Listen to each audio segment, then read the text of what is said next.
Sea Correo. Janés Revisa spam. Cosío. En estos momentos Ingresa a daremos la feria inicio al multimedia. taller La arquitectura como personaje, el cual tendrá una duración de 1 hora y estará participando Romel Manosalvas.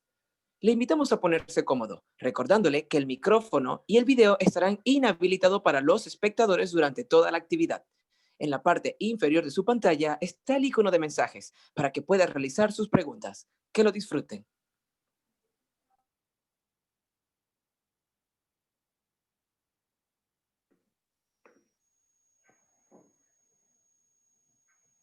Bien, hola con todos, muy buenas noches. Gracias por acompañarnos el día de hoy en el marco de la Feria Internacional del Libro de Quito. Estoy muy contento de estar aquí con ustedes esta tarde hablándoles de un tema que bueno, a mí me encanta y que he venido trabajando durante estos últimos meses y que es básicamente mi forma de integrar mi carrera, mi profesión como arquitecto con la literatura, que es lo que me apasiona hacer, ¿no?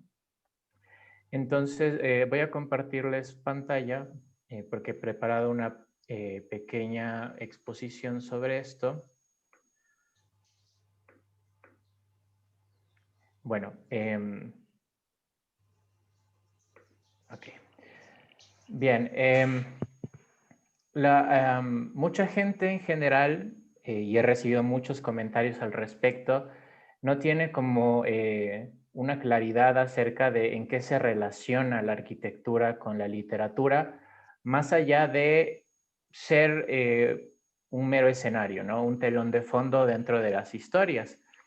A menudo se piensa que el espacio construido es dentro de una obra de literatura, de un cuento, de una novela, simplemente ese escenario a través del cual los personajes se van moviendo y se van relacionando entre sí.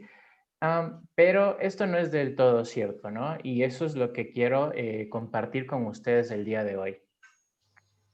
Bien, hay varias obras literarias que utilizan un objeto arquitectónico, un proyecto arquitectónico como protagonista de su historia, ¿no? De la historia que están contando. Yo el día de hoy les voy a compartir un par de ellas. He preparado un corpus de novelas y de cuentos a través de las cuales les voy a indicar cómo la arquitectura, más allá de ser simplemente un escenario, que es lo que comúnmente se piensa, puede también llegar a ser un personaje protagonista dentro de una historia, ¿no? Entonces, tenemos el caso, por ejemplo, de Los Pilares de la Tierra, de Ken Follett, que es un libro sumamente reconocido.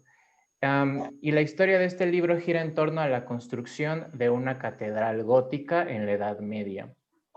En ese sentido, se retrata a su vez la transición, y esto es muy importante, la transición entre la arquitectura románica y la arquitectura gótica, que se caracteriza por espacios mucho más amplios, muchísimo más altos, más iluminadas, donde una de las características también principales es la integración de vitrales, ¿no? Y se puede apreciar también un cambio dentro de la geometría que conforma este tipo de edificios. Dentro de la introducción, la parte introductoria de esta novela, Ken Follett habla acerca de la iglesia, la catedral que le inspiró a escribir este libro, que es la Catedral de Peterborough, en Inglaterra. Y lo que dice es justamente lo que les comento, ¿no? En la Edad Media, esta transición entre el románico y el gótico es muy importante porque en la Edad Media la parte religiosa era muy vigente, perdón, muy importante en la sociedad, ¿no? Él dice que intuyó el esfuerzo que había requerido aquella obra. Conocía los esfuerzos de la humanidad por construir iglesias cada vez más altas y más bellas. Bien, aquí puse una fotografía de una iglesia de tipo románico, de estilo románico, donde se puede apreciar que es una construcción con ventanas muy pequeñas. Y esto es porque debido a las tecnologías constructivas de ese tiempo, no se podía hacer ventanas mucho más grandes. Esto debido a que los esfuerzos que soportaba la construcción estaban puestos o cargados directamente en sus paredes, en sus muros, ¿no?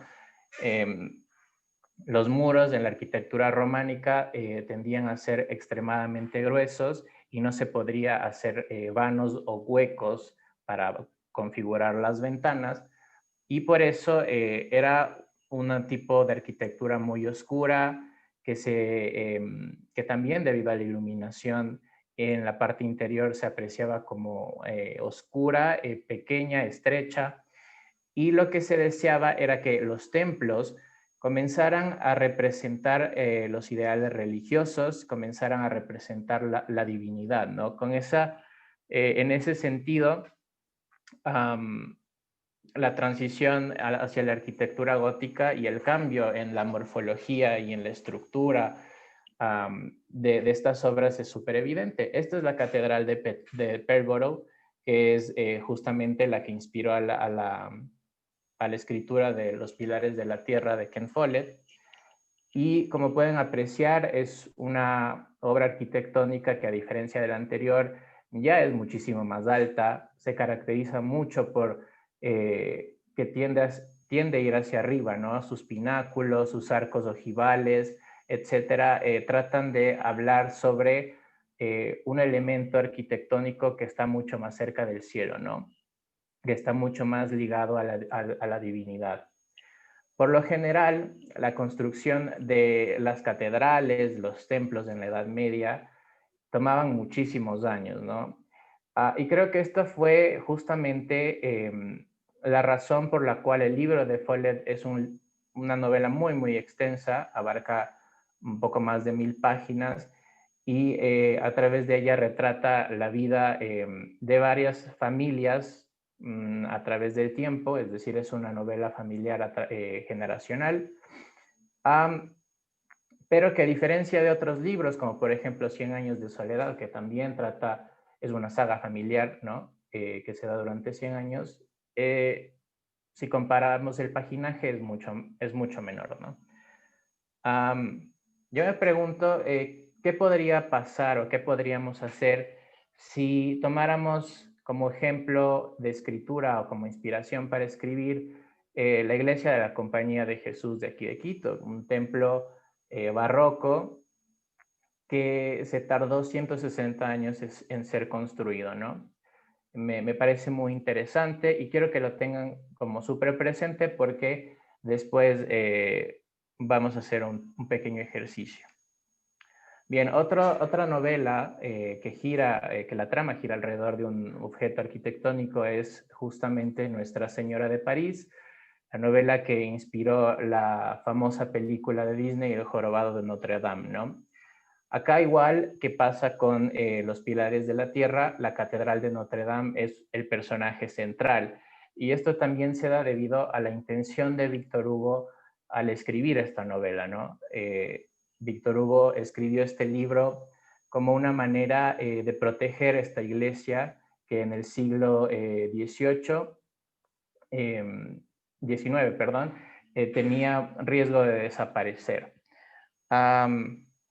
En ese tiempo se concebía o se veía la arquitectura gótica como una arquitectura burda, vulgar, puesto que había surgido en la Edad Media, y las nuevas corrientes tendían como a reemplazar estos edificios históricos. Entonces, a través de la novela y a través de la caracterización de la iglesia, de la catedral como eje central de la trama, lo que Víctor Hugo hizo fue salvar a esta iglesia de la destrucción, ¿no? Por eso también podemos decir que es un personaje, y en este caso el personaje principal del libro. Bien, otros libros ya un poco más contemporáneos podrían ser La vida e instrucciones de uso, del escritor francés Georges Perec. Esta novela gira en torno a un edificio en París, y la trama se va configurando a partir de lo que sucede dentro de los espacios de este edificio, ¿no? Se va contando la historia de las cosas y de las familias que vivían en este edificio. Y es así que el espacio termina determinando lo que se está contando. En ese sentido, también podemos decir que la arquitectura acá es fundamental. Y en el libro también podemos apreciar recursos arquitectónicos, como por ejemplo esta sección transversal, perdón, donde se ubican los departamentos, se ubican los espacios de servicio, de circulación, etcétera, como para que el lector también tenga una idea mucho más precisa y pueda ubicarse a nivel espacial dentro de este edificio. A pesar de que la sección transversal acá es muy rudimentaria, porque en realidad debería ser algo como esto, ¿no? Lo que podríamos decir de este libro también es cómo el espacio interior, las habitaciones, las estancias, también configuran un microcosmos a partir del cual surgen las historias de esta novela. Y eso me parece muy, muy interesante. Acá, por ejemplo, he puesto la sección transversal de un slum o un barrio periférico que existía en la ciudad de Hong Kong, que se llamaba Kowloon. Esta sección transversal es de un espacio que existía, que fue demolido hace algún tiempo, y lo que quería que ustedes apreciaran a través de esta imagen es la cantidad de objetos que existen, ¿no? Que se representan dentro de los espacios, y en ese sentido también que tuvieran una noción de cómo es posible crear historias a partir de todas estas cosas, ¿no? A partir de todos estos objetos que van conformando el espacio. Esta es una fotografía de justamente la ciudad amurallada de Kowloon, y la he puesto solamente como para que tengan una idea de cómo era. Y a mí personalmente me parece que es un espacio muy interesante que podría servir también mucho como detonante a la hora de escribir. Bien, hay ejemplos obviamente también dentro de la literatura de género, en este caso el terror. He tomado como ejemplo El Resplandor porque en este libro pasa algo muy particular, que es que la casa embrujada, que generalmente se utiliza o se representa en las novelas de terror, sobre todo el terror clásico, es sustituida por un hotel, el Hotel Overlook. A mí me parece que los fantasmas que habitan estos espacios son a su vez el espíritu del propio espacio, ¿no? Y que a través de ellos se puede entender la historia del espacio arquitectónico, del espacio construido. Un espacio súper determinante o súper importante dentro de este libro y de la película dirigida por Stanley Kubrick es la habitación 217, que si ustedes han visto la película saben que, bueno, Jack Torrance tiene un encuentro ahí con un espectro, ¿no? Entonces, me parece que en la literatura de terror, sobre todo la clásica, los espacios juegan un papel muy, muy fundamental. También, por ejemplo, en cuanto a este libro en particular y a la representación del espacio en la película de Kubrick, me interesa cómo el espacio aquí en la fotografía, por ejemplo, estos lugares súper grandes en relación con la escala humana, también potencializa una sensación de indefensión, de un espacio sumamente grande, donde la figura humana de cierta manera está desprotegida, ¿no? Y se potencia esta sensación de aislamiento que juega un rol súper importante en este libro, ¿no?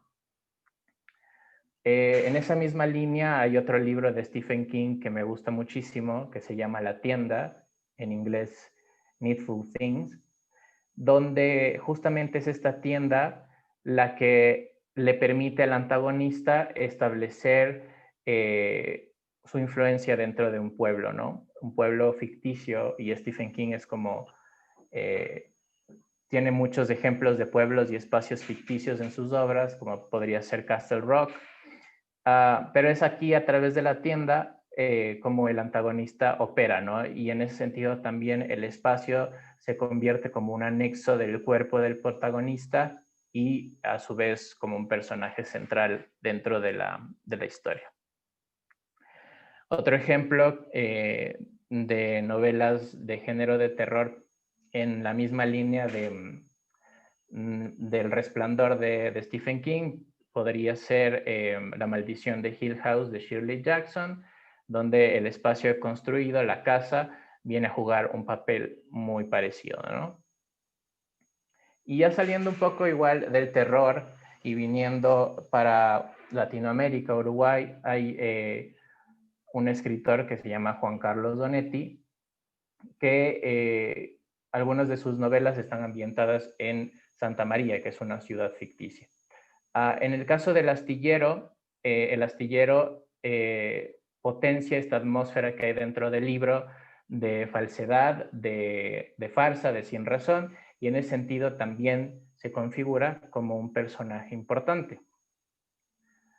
Aquí igual he puesto varios ejemplos de ciudad, aunque creo que se desvía un poquito del tema, pero me parece que es relevante. La ciudad también, como el conjunto de arquitecturas, tiende o llega a ser un personaje central dentro de los libros, ¿no? He puesto el ejemplo de Derry en la obra de Stephen King, como It, por ejemplo, Comalá en Pedro Páramo, Macondo en la obra de García Márquez, en Cien años de soledad, y Santa María en la obra de Onetti, que acabo de mencionarles hace un momento.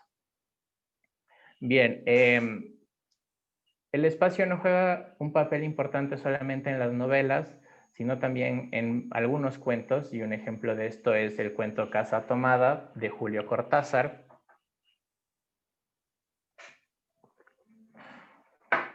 Perdón. Casa Tomada está compilado en este cuentario que se llama Bestiario. Y aquí también la arquitectura y el espacio interior se consolidan como un personaje fundamental y principal, ¿no?, dentro de la narración. He tomado esta imagen que me parece muy ilustrativa. Me imagino que es de alguna edición igual, alguna novela gráfica, perdón, no novela gráfica, sino en alguna edición ilustrada de este cuento, donde el dibujo arquitectónico tiene una especial importancia, ¿no? Vemos la planta, el dibujo arquitectónico de cómo están configurados y ordenados los espacios de la casa tomada, ¿no?, de la casa que nos ocupa en este cuento. Y en este cuento hay un elemento fantástico que lo que hace es ir invadiendo los espacios interiores de la casa y haciendo que los habitantes de la casa, que son dos hermanos, se vayan replegando, ¿no? Me parece sumamente interesante cómo aquí, por un lado, tenemos la narración del cuento, y en los espacios que ya han sido tomados, no se sabe por qué suerte de presencia o entidad, hay letras, ¿no?, diseminadas, que vendrían a representar lo indecible, lo que no se puede definir a través del lenguaje y que es justamente lo que va invadiendo los espacios internos de esta casa. Bueno, en narrativa argentina también está el caso de La Lep, de Jorge Luis Borges, y aquí me parece importante la cuestión de la casa, porque tiene relación con uno de los personajes detonantes de este cuento, que sería Beatriz Viterbo, y que, bueno, en esta casa que eventualmente va a ser demolida dentro de la narración, aparece la Lep, que es un punto en el espacio a través del cual se puede acceder a una observación del universo, ¿no? Entonces, acá la casa también es bastante importante.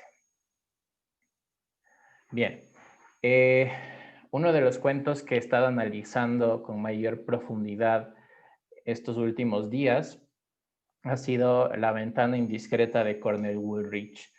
Este cuento fue adaptado al cine por Alfred Hitchcock, y es parte como del corpus cinematográfico y una de las películas más representativas de Hitchcock. Y aquí lo que me interesa es cómo la arquitectura se configura como un personaje a través del cual la narración se va desenvolviendo, ¿no? Se va desarrollando.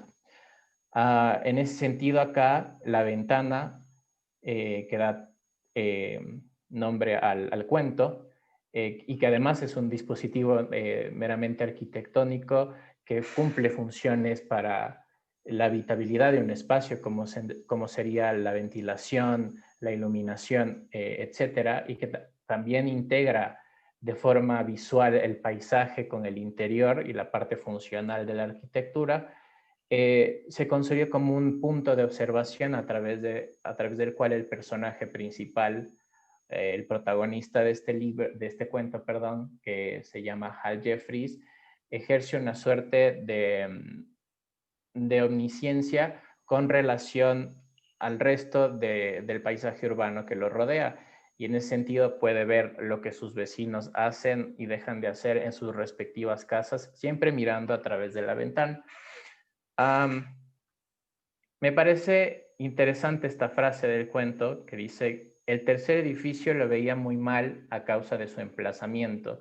Apenas distinguía nada de lo que pasaba entre sus muros, pues las ventanas me daban la impresión de ser tan estrechas como aspilleras de una fortaleza medieval. Es decir, la mirada del personaje está delimitada y está configurada a través del espacio arquitectónico y, como repito, de la ventana. Acá he hecho un pequeño esquema de los personajes y, como les mencionaba, Hal Jeffries, que es el protagonista, a través de la arquitectura ejerce relaciones visuales, en este caso, con los demás personajes que vendrían a ser sus vecinos, un matrimonio que es esencial para el cuento y que es a través de esta observación y este nexo, este vínculo que se establece acá, cómo se desenvuelve y se desarrolla la historia de la ventana indiscreta. Bien, yo quería leerles un poco del cuento porque también me gustaría como ir viendo ciertas partes del mismo y comentándolas para que como que tengan un poco más claro el papel del espacio en este cuento en particular. Bien. La ventana indiscreta. No sabía sus nombres, jamás oí sus voces. A decir verdad, no los conocía siquiera de vista, puesto que con la distancia que nos separaba me era imposible distinguir sus facciones de un modo preciso. Y sin embargo, hubiese podido establecer un horario exacto de sus idas y venidas, registrar sus actividades cotidianas y repetir cualquiera de sus hábitos. Me refiero a los inquilinos que veía en torno al patio. Evidentemente no resultaba muy discreto por mi parte e incluso hubieran podido acusarme de espionaje, pero yo no era del todo responsable. No podía comportarme de otro modo por la sencilla razón de que en aquella época estaba inmovilizado. Trasladarme del lecho a la ventana y de la ventana al lecho era casi lo único que podía hacer. Y a causa del calor que entonces reinaba, lo que más me atraía de la habitación era, sin la menor duda, su amplio ventanal. Por la noche, como no tenía persianas, debía quedarme a oscuras para escapar a los ataques de los insectos. No había ni que pensar en dormir, porque, acostumbrado a hacer mucho ejercicio, mi forzada inactividad me privó del sueño. En cuanto a buscar un refugio a mi tedio en la lectura, me hubiese resultado muy difícil, puesto que jamás me sentía atraído por esta clase de entretenimientos. Por lo tanto, ¿qué hacer en esta situación? ¿Podía quedarme allí, inmóvil, con los ojos siempre cerrados? He aquí por qué, con el único fin de matar el tiempo, me entretenía observando a mis vecinos. Justo enfrente de mí, en un edificio de ventanas cuadradas que se hallaba al otro lado del patio, se alojaba una joven pareja de recién casados. Creo que ambos habrían preferido morir antes que quedarse en casa una vez anochecido.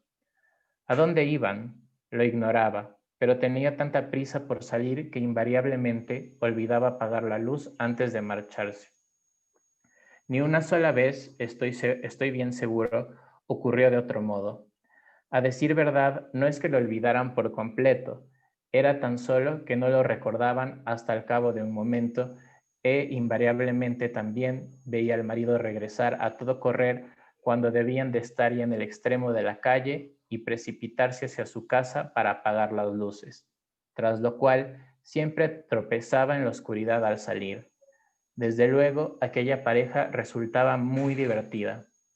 Entonces, fíjense justo lo que les mencionaba hace un momentito sobre este carácter omnisciente que se le atribuye al personaje narrador protagónico, um, y que está determinado por su habilidad de observación, ¿no? A través de la ventana y a través de cómo está establecida y organizada el espacio urbano que colinda con su departamento. Cuando hablo de omnisciencia, para aquellas personas que no lo sepan, estoy hablando de la capacidad de ver y saber todo lo que ocurre e incluso los pensamientos de ciertos personajes. En este caso, la omnisciencia es de cierta forma falsa, porque lo que está pasando en realidad es que, como dije, el personaje está simplemente observando el espacio a través de un punto privilegiado eh, en la configuración del espacio, ¿no? Bueno, a causa de la perspectiva, las ventanas del edificio contiguo me resultaban algo estrechas. Había allí una luz que cada noche veía apagarse regularmente, y siempre esto me inspiraba una vaga sensación de tristeza. Se alojaba allí una mujer, supongo que viuda, que vivía sola con su hijo. Yo la veía acostar al niño, tras lo cual se inclinaba hacia él con gran ternura para darle un beso. Luego ella se sentaba algo más lejos para maquillarse y cuando había concluido su toilette se iba a pasar la noche fuera, pues no regresaba hasta poco antes del alba. En las ocasiones en que mi insomnio se agudizaba, la veía a esas horas, abatida sobre la mesa, con la cabeza apoyada en los brazos. Había en su actitud algo que me entristecía. El tercer edificio lo veía muy mal a causa de su emplazamiento. Apenas distinguía nada de lo que pasaba entre sus muros, pues las ventanas me daban la impresión de ser tan estrechas como aspilleras de una fortaleza medieval. Por el contrario, el que le seguía se hallaba situado en ángulo recto en relación a los precedentes y al mío, ya que cerraba el otro lado del cuadrado que formaban el total de las casas vistas por detrás y se ofrecía a mi vista igual que el que se alzaba a continuación del mío. A través de mi ventana veía lo que ocurría en el interior con tanta claridad como si estuviera contemplando una casa de muñecas de la que hubiesen retirado una de las paredes y más o menos del mismo tamaño. Entonces, creo que es súper fundamental la descripción del espacio, del entorno, de cómo está configurado el patio, de cómo están ubicados los edificios, porque es a través como de esta suerte de punto de observación que se va haciendo una idea de dónde focalizar y dónde poner y centrar su mirada, ¿no? Bueno, voy a seguir.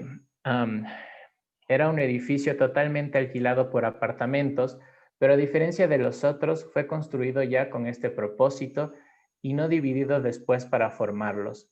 Tenía además 2 pisos más que los otros y también escalera de incendio, pero se trataba de un edificio antiguo que no debía rentar mucho y que iban a modernizar. No obstante, el propietario estaba decidido a perder lo menos posible en el curso de esta operación, puesto que realizaban las obras piso por piso, comenzando por los más altos, con lo que se evitaba el inconveniente de tener que despedir a todos los inquilinos del bloque. Habían ya concluido las obras en el 6.º piso, pero este apartamento aún no se había alquilado. En el 5.º comenzaban entonces, con lo cual volvía a interrumpirse la paz del vecindario por el ruido que hacían los obreros. Yo compadecía sinceramente al desgraciado matrimonio que se alojaba debajo, preguntándome cómo esa pobre gente podía soportar el escándalo de los martillos y de las sierras que constantemente se movían sobre sus cabezas, y sobre todo teniendo en cuenta que la mujer debía de estar enferma, a juzgar por su deambular de una habitación a otra, vestida tan solo con un salto de cama. y pronto les iba a llegar el turno de cederle su sitio a los operarios. Con frecuencia veía a la mujer ante la ventana con la cabeza apoyada en una mano y me preguntaba por qué no llamaban a un médico, pero quizá no dispusieran de medios para pagar la visita. Tenía la impresión de que el marido estaba sin trabajo. Con frecuencia la luz de la habitación permanecía encendida detrás de la persiana bajada y yo pensaba que ella se encontraría mal y él la velaba. Me parece muy interesante cómo el narrador establece esta suerte de juicios, ¿no? A través simplemente de lo que está observando. Él no puede escuchar lo que pasa en los departamentos colindantes, simplemente lo que está haciendo es leer el espacio y a través de esta lectura establece estas relaciones y estas circunstancias en las que él cree que están inmersos los personajes, ¿no? No podría, creo yo, existir este cuento o funcionar este cuento sin la presencia de la arquitectura. Acá la arquitectura es sumamente importante. Bien, continúo. Una vez debió de permanecer a su lado, velándola hasta el alba, pues la luz estuvo encendida toda la noche. No es que me dedicara a espiar lo que hacían, pero cuando decidí acostarme hacia las 3 de la madrugada para ver si conseguía dormir un poco, continuaba brillando. Y cuando me levanté al amanecer, pues me fue imposible pegar ojo, pude aún distinguirla a través de la persiana, pese a la claridad que iba en aumento. Tras un largo intervalo, se apagó, pero la persiana no fue alzada. A los pocos minutos vi elevarse la de la otra habitación. Al fin, el hombre se acercó para mirar al exterior. Estaba fumando, pues si bien no podía distinguir el cigarrillo que sostenía entre los dedos, me fue fácil adivinarlo porque de cuando en cuando se llevaba la mano a la boca y también por la nubecilla de humo que se iba formando en torno a su cabeza. Sin duda se atormentaba a causa de su esposa, lo cual era muy natural, pues a cualquier marido le habría sucedido lo mismo. Probablemente ella acababa de adormecerse después de una noche de sufrimientos y en el plazo de 1 hora los obreros comenzarían de nuevo el horrible estruendo. Evidentemente, esto no me atañía en lo más mínimo, pero pensé que él debería evitar aquella situación. Por lo que a mí respecta, si hubiera tenido una mujer enferma a mi cuidado. El hombre en cuestión se hallaba inclinado hacia afuera de su ventana e inspeccionaba con atención las casas alineadas en torno al espacio rectangular que ante él se abría. Incluso de lejos se puede saber si una persona está mirando fijamente una cosa solo por su modo de colocar la cabeza. Era evidente que no fijaba su atención en un único punto, sino que iba pasando revista a las ventanas de los edificios que tenía enfrente. Y yo sabía que cuando hubiera llegado al final, dirigiría su mirada sobre la hilera en la que figuraba la mía. Por tanto, tomé la precaución de retirarme un poco, porque al descubrirme, imaginaría que intentaba espiar lo que estaba haciendo. La penumbra azul que extendía por mi habitación la lamparilla de noche le impediría advertir mi presencia. Cuando minutos después volví al puesto que ocupaba antes, él ya no se encontraba allí. Había alzado las persianas de las otras 2 ventanas, pero la del dormitorio permanecía bajada. No podía explicarme por qué razón realizó aquella inspección a las casas vecinas, puesto que a tal hora de la mañana no iba a encontrar en las ventanas a nadie que le interesara. Pero después de todo, esto no tenía ninguna importancia. Únicamente resultó un poco extraño, porque no concordaba con la preocupación que parecía tener por su esposa. Cuando algo nos ofusca o nos obsesiona, la mirada se pierde en el vacío. Si por el contrario nuestros ojos examinan con atención lo que nos rodea, es señal de que nos interesan los demás y de que tenemos preocupaciones exteriores. Ambas cosas no pueden ir juntas.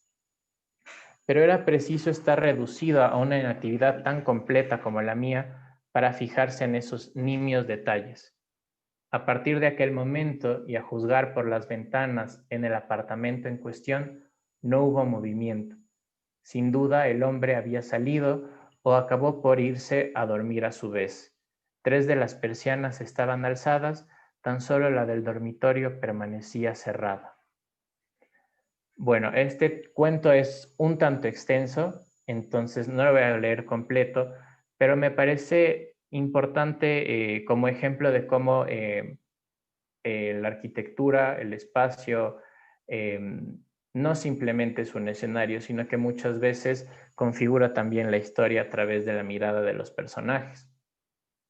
A mí me parece que este recurso es sumamente importante, sobre todo si estás interesado en escribir sobre el paisaje, sobre el espacio, sobre la relación entre estos dos elementos y la mirada, ¿no?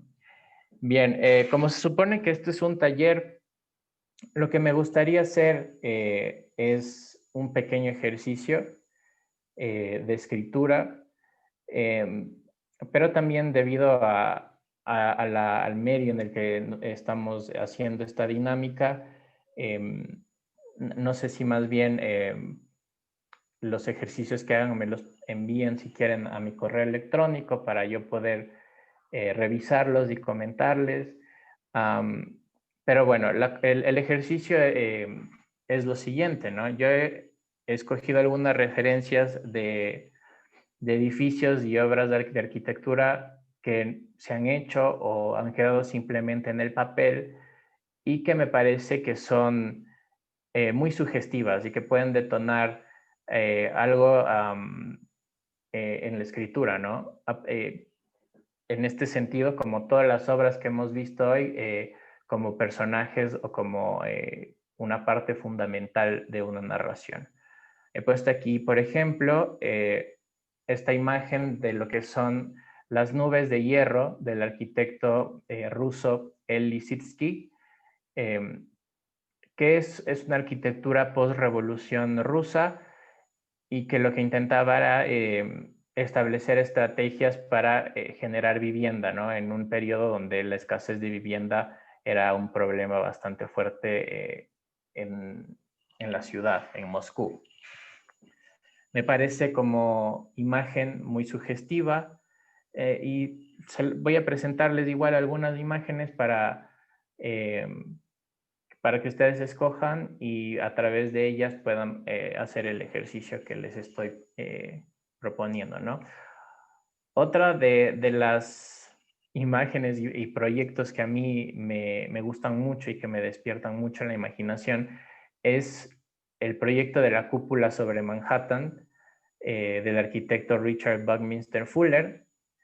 Me parece una idea muy loca, que es incluso inviable, ¿no? Que quedó simplemente en el papel como un experimento y lo que buscaba era más o menos como lo que pretendían las nubes de hierro, ¿no? Un espacio que permitiera generar vivienda y además otras alternativas de arquitectura sustentable como la recolección de aguas lluvias, etcétera, ¿no? A mí esta imagen siempre me remite muchísimo a una novela de Stephen King que se llama La Cúpula, en la cual en un pueblo, no recuerdo muy bien el nombre del pueblo, pero de repente cae una cúpula similar a esa y los habitantes se quedan encerrados, ¿no? Entonces, creería que por esa línea podría salir algo interesante también. También puse esta imagen de la Casa Sin Fin de Frederick Kiesler, que es un proyecto residencial unifamiliar que lo que busca es deconstruir el espacio tal como lo conocemos. Ya sabemos que el espacio está conformado por paredes, por el techo, que bueno, en terminología arquitectónica vendría a ser la losa, el entrepiso, etcétera. Y lo que este arquitecto hace acá es fundir estos elementos para crear una suerte de arquitectura orgánica, redondeada, donde los espacios, tanto internos como externos, tal como se ve en la fotografía, se fundan y creen algo mucho más orgánico, como dije. Me parece a mí me remite muchísimo a un hormiguero, o a una colmena, o a este tipo de estructuras que son creadas por los insectos, ¿no? Entonces, bueno, en general todas las imágenes que he escogido para el ejercicio están se mueven dentro de esta línea, ¿no? Que de cierta manera retan o descolocan a lo real, ¿no? A lo usual. Bien, acá hay otro proyecto que a mí me parece genial. Este sí está construido, de hecho está ubicado en Canadá, es el Hábitat 67 de Moshe Savdie. Y es un ejemplo muy, muy representativo de la arquitectura brutalista, que es este tipo de arquitectura que trata de economizar y presentar los materiales de los que está conformada en bruto, ¿no? En este caso vendría a ser un edificio de hormigón.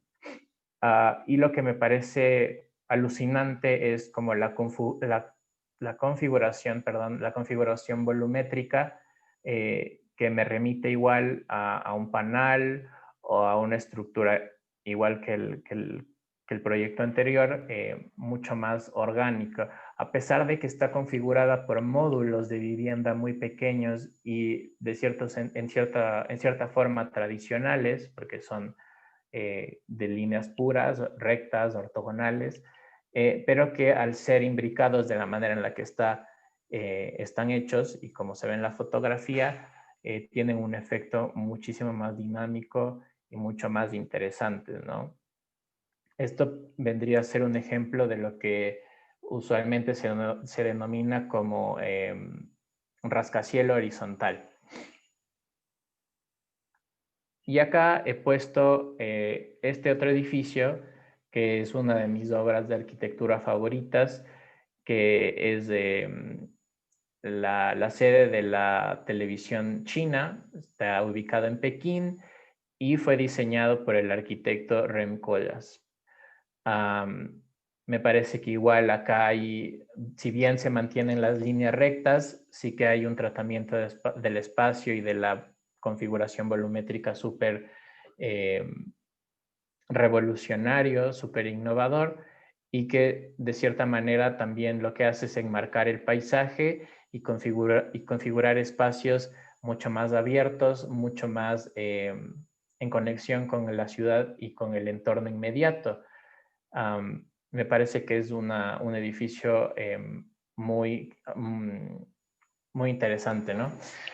Entonces, o también podrían simplemente tomar como referencia para el ejercicio la casa en la que ustedes hayan vivido de niños, una casa con la que tengan alguna conexión sentimental, que les recuerde a algo, alguna experiencia, situación de su infancia, de su niñez, alguna situación familiar, alguna situación traumática, etcétera.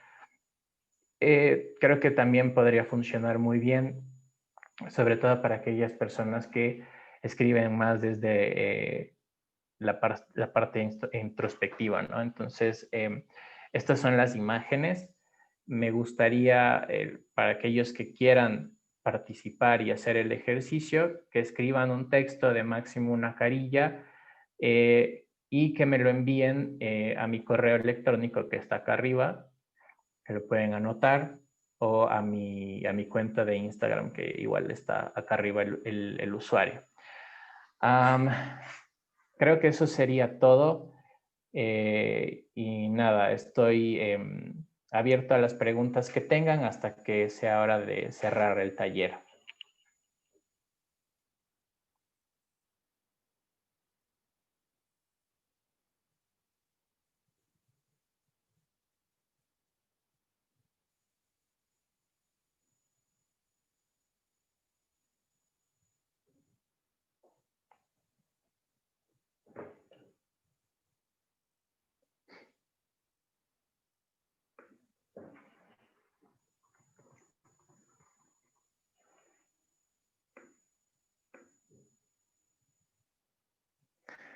Eliso ya me dice, ¿puedes repetir las premisas del ejercicio, por favor? Sí, claro.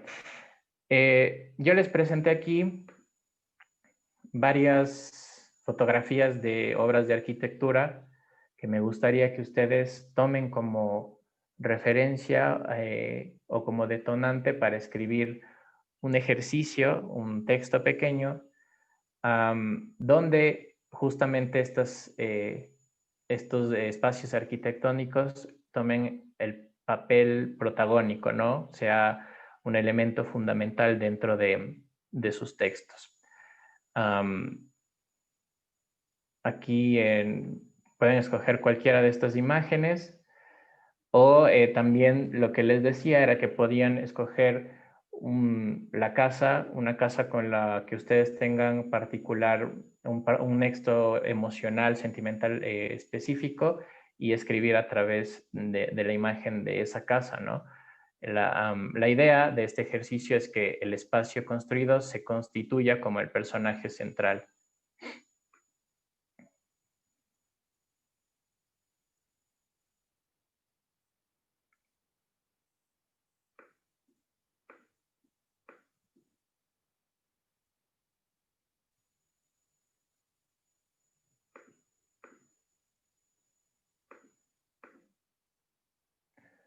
Bueno,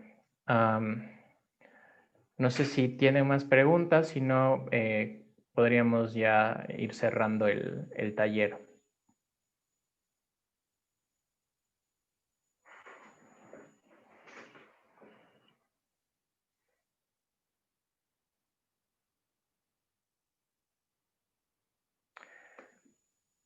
Bien, chévere.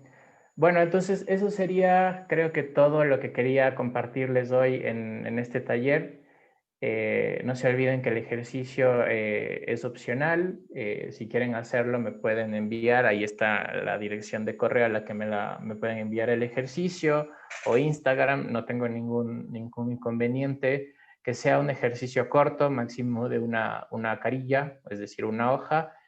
Y yo estaré igual leyendo sus textos y a partir de eso, de esas lecturas, iré haciendo comentarios. Eso sería todo. No quisiera terminar el taller sin antes agradecer a la organización de la Feria del Libro por la invitación a participar dentro del marco de este evento virtual. Gracias a todos los que asistieron al taller, a los que se mantuvieron presentes durante toda la charla y nada, sigan disfrutando de los demás eventos que ofrece la Feria del Libro en esta edición virtual. Muchas gracias y nos vemos pronto.